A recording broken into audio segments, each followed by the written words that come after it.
Students, how are you? I hope आप सभी अच्छे होंगे। आज हम जो टॉपिक लेने जा रहे हैं वो क्लास 9th का science chapter 4 structure of atom है। चैप्टर 3 में हमने पढ़ा था डाल्टन्स एटॉमिक थ्योरी के बारे में, जो जॉन डाल्टन ने 1808 में दी थी। जॉन डाल्टन ने वहां पे कुछ एक कॉन्सेप्ट दिए थे, जिन कॉन्सेप्ट में से एक कॉन्सेप्ट था कि एटम्स आर इनडिविजिबल, कि जो एटम्स होते हैं वो इनडिविजिबल पार्टिकल्स होते हैं, उन्हें तोड़ा नहीं जा सकता है।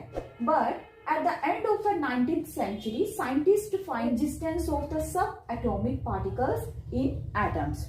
लेकिन 19th century के एंड तक साइंटिस्ट कुछ एक्सपेरिमेंटल से ये प्रूव कर दिया कि जो एटम होता है उसमें सब एटॉमिक पार्टिकल्स प्रेजेंट होते हैं, जैसे कि electrons, protons and neutrons.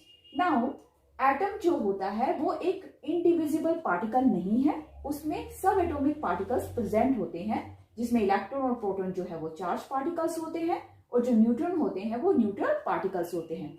So that Dalton atomic theory जो जॉन डाल्टन ने 1808 में दी थी, और उनका जो ये कॉन्सेप्ट था 19th सेंचुरी के एंड तक डिस्कार्डेड हो गया। नाउ स्टूडेंट्स, जो नेक्स्ट टॉपिक है वो है डिस्कवरी ऑफ इलेक्ट्रॉन्स। अब हम डिस्कवरी ऑफ इलेक्ट्रॉन्स के बारे में पढ़ेंगे and production of the cathode raise, और कैथोड रेज की प्रोडक्शन कैसे होती है। In 1897, J.J. Thomson carried out an experiment in a discharge tube by passing electricity through gases at very low pressure, 0.001 mm of mercury। 1897 में J.J. Thomson ने एक experiment को carried out किया, यानी कि उन्होंने एक एक्सपेरिमेंट किया। ठीक है, किसमें किया? डिस्चार्ज ट्यूब में किया। डिस्चार्ज ट्यूब जो होती है एक ग्लास ट्यूब होती है, जिसमें एक आउटलेट ग्लास ट्यूब लगी होती है जो वैक्यूम पंप के साथ अटैच्ड होती है। ग्लास ट्यूब में दो मेटालिक इलेक्ट्रोड प्रेजेंट होते हैं, one represent the cathode and other represent the anode. ये जो इलेक्ट्रोड होते हैं वो इंडक्शन कॉइल के थ्रू बैटरी के साथ अटैच्ड होते हैं, और यहाँ पे जो बैटरी होती है वो हाई वोल्टेज प्रोवाइड करती है। अब इंडक्शन कॉइल हम क्यों यूज करते हैं? क्योंकि इंडक्शन कॉइल जो होती है हाई वोल्टेज को कैरी आउट कर सकती है। नाउ अब J.J. थॉमसन ने क्या किया? डिस्चार्ज ट्यूब ले ली उन्होंने, और उन्होंने उसमें से इलेक्ट्रिसिटी को पास किया जिसमें एयर प्रेजेंट थी, और यहाँ पे उन्होंने प्रेशर को 0.001 mm ऑफ मर्करी तक डाउन कर दिया with the help of the vacuum pump. Now what happened? अब इन्होंने जो एक्सपेरिमेंट किया तो उसका कोई ना कोई रिजल्ट तो निकलेगा ही, तो यहाँ पे भी रिजल्ट निकलता है। He observed a luminous stream of the gases with the greenish yellow light falls on the glass wall just opposite to the cathode।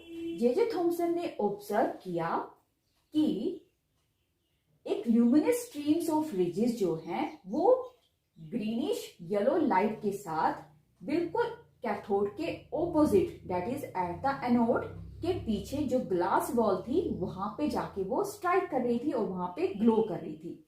अब ये जो इनविजिबल्स रेजेस यहां से कैथोड से निकल रही थी, इनका नाम J.J. थॉमसन ने कैथोड रेजेस दे दिया। फर्दर एक्सपेरिमेंट्स में हम जानेंगे कि जो कैथोड रेजेस होते हैं they constituents of the negatively charged particles which are further known as the electron. Next topic is properties of cathode rays. First, cathode rays travel in a straight line when a metal cross is placed in the path of the cathode rays, they cast a sharp shadow of the object at back। Cathode raises की properties क्या क्या हैं? First है, cathode rays जो होती हैं straight line में travel करती हैं।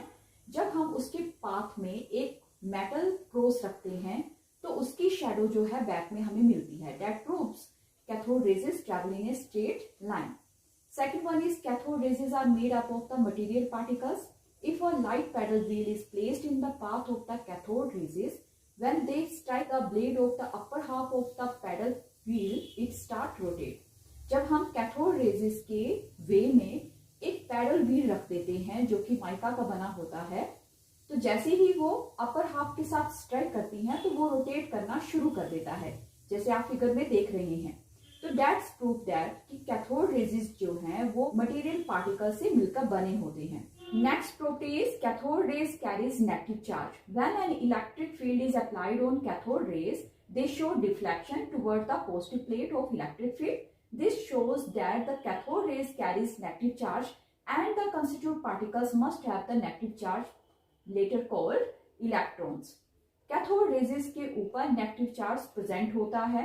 जब हमने इलेक्ट्रिक फील्ड को अप्लाई किया कैथोड रेजेस के ऊपर, तो कैथोड रेजेस ने डिफ्लेक्शन शो की toward the positive plate of the electric field. जो पॉजिटिव प्लेट थी इलेक्ट्रिक फील्ड की तरफ, वो डिफ्लेक्शन शो कर रही थी। इसका मतलब ये है कि जो कैथोड रेजेस होते हैं उनके ऊपर नेगेटिव चार्ज होता है, and later on the constituent particles of the cathode rays, they are negative charge particles and they are known as the electrons. Next property of cathode rays is they produce green fluorescence on the glass wall of the discharge tube as well as on certain substances such as zinc sulfate. जो cathode raises हैं, आपने देखा है कि जब वो produce हुई थी तो वो अपने ऑपोजिट एनोड साइड पे जो ग्लास वॉल थी वहां पे उन्होंने ग्रीन फ्लोरेसेंस जो थी शो की थी। ऐसा ही कुछ वो जिंक सल्फाइड के साथ भी करते हैं। Cathode raises produce heating effect when they strike a metal foil it become hot. अगर कैथोड रेजेस किसी मेटल फॉइल के साथ स्ट्राइक करती है, मेटल फॉइल को गर्म कर देती हैं। They produce X-ray when they are fall on metallic target such as the tungsten and copper. जब वो टंगस्टन या कॉपर जैसे कोई मेटालिक टारगेट के ऊपर गिरती हैं तो एक्स-रेज प्रोड्यूस करती हैं। Now next topic is electrons. From above study of the cathode rays we observe. हमने जो अभी कैथोड रेजेस की स्टडी की है उससे क्या ऑब्जर्व हुआ? First, cathode rays are made up of material particles. Cathode rays जो भी होती हैं वो पार्टिकल से मिलकर बनी होती हैं। Cathode rays carries negative charge और कैथोड रेज के ऊपर नेगेटिव चार्ज होता है। So the negatively charged particle constituted in cathode rays are called the electrons. इसलिए जो कैथोड रेजेस में नेगेटिवली चार्ज पार्टिकल्स प्रेजेंट हैं उन्हें इलेक्ट्रॉन्स कहा जाता है। Electron is a sub atomic particle which carries 1 unit negative charge and has a mass nearly equal to 1/1840 of that of hydrogen. Electron जो है एक सब एटॉमिक पार्टिकल्स है जिसके ऊपर 1 यूनिट नेगेटिव चार्ज प्रेजेंट होता है और इसका मास हाइड्रोजन के मास के 1/1840 के बराबर होता है। Now charge on electron is -1 unit and the mass is negligible. क्योंकि ये जो मास है वो बहुत ही ज्यादा कम होता है जिसको हम नेग्लिजिबल बोल सकते हैं। तो इलेक्ट्रॉन का जो सिंबल है वो E-1 0 ये सिंबल्स दिया जाता है। इलेक्ट्रॉन का चार्ज और मास कैसे कैलकुलेट करते हैं हम आगे पढ़ते हैं। Charge and mass on electron. J.J. Thomson in 1897 found the ratio of the charge to mass, that is E/m, to be same for all cathode rays, which not depend on nature of the gas and metal forming cathode. J.J. Thomson वो पहले इंसान थे जिन्होंने ये found किया था कि जो रेशियो होता है चार्ज टू मास का कैथोड रेजेस के लिए वो सेम होता है और ये गैस की नेचर और मेटल जो कैथोड बना रहा है उसके ऊपर डिपेंड नहीं करता है। रेशियो ऑफ E/m जो है कैथोड रेजेस के लिए जो उसकी वैल्यू आई थी वो थी 1.76 × 10⁻11 कॉलम्स पर kg। Now R.A. Millikan in 1917 found the charge on each electron is same with the help of his experiment, oil drop experiment. R.A. Millikan 1917 electron के ऊपर चार्ज फाउंड किया था और हर इलेक्ट्रॉन के लिए वो जो चार्ज होता है वो सेम होता है। उन्होंने oil drop experiment carried out किया था और इलेक्ट्रॉन के ऊपर चार्ज को फाउंड आउट किया था।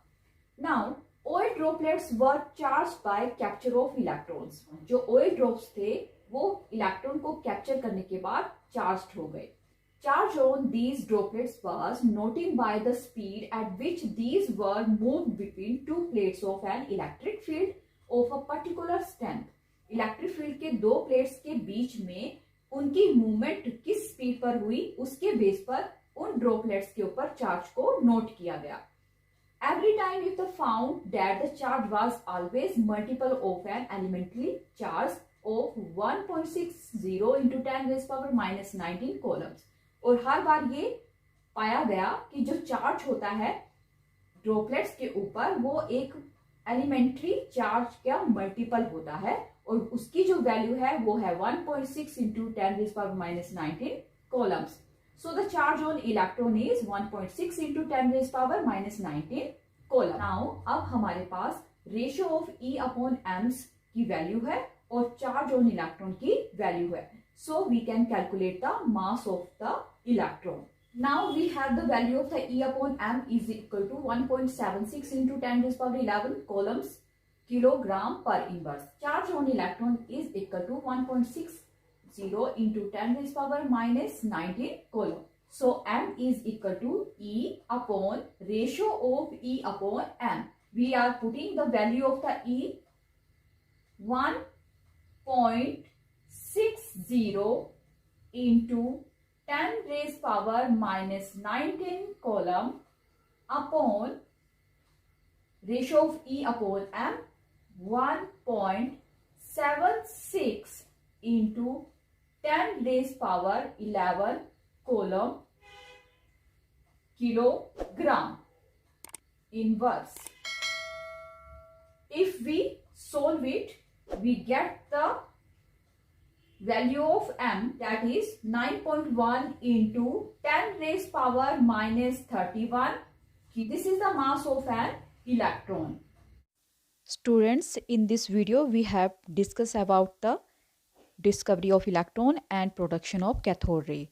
In next video we will discuss about the discovery of the proton and neutron. If you like my video, then please subscribe my channel, share and like it, and also press the bell icon to get the new notification of my next video. Jai Hind, Jai Bharat.